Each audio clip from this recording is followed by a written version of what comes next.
Jelang berakhirnya masa jabatannya, Wali Kota Sukabumi Ahmad Fahmi kembali meraih penghargaan bergengsi sebagai tokoh literasi digital daerah tahun 2023. Penghargaan bergengsi tingkat Provinsi Jawa Barat tersebut diberikan langsung oleh Gubernur Jawa Barat Ridwan Kamil. Dalam keterangannya, Fahmi mengajak kepada seluruh unsur lapisan masyarakat Kota Sukabumi untuk senantiasa gemar membaca. Karena menurutnya dengan gemar membaca merupakan suatu upaya kita bersama untuk menambah ilmu dan pengetahuan kita dalam menjelajah dunia. Selain itu, dirinya juga menyebutkan bahwa penghargaan tokoh literasi digital daerah tahun 2023 yang didapatkannya tersebut bisa menjadi penyemangat untuk berbagai pihak dalam meningkatkan budaya literasinya di kehidupan sehari-hari.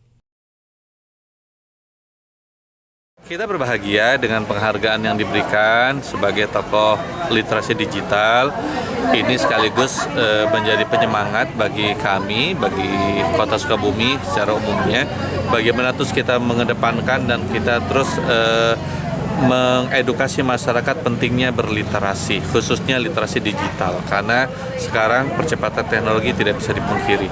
Mudah-mudahan ini jadi penyemangat bagi seluruh pihak, bukan hanya bagi saya, tetapi juga bagi aparatur dan warga masyarakat lainnya.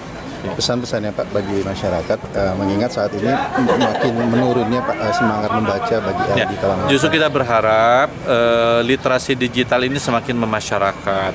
Jadi saya menitipkan pesan kepada masyarakat ketika kita ingin menyambut Indonesia Emas 2045, mari kita kuatkan semangat kita khususnya dalam berliterasi, karena literasi adalah gerbang ketika kita ingin menggapai kesuksesan di masa berikutnya. Dari Kota Sukabumi, Sofwan Zulfikar dan tim liputan MKS TV melaporkan.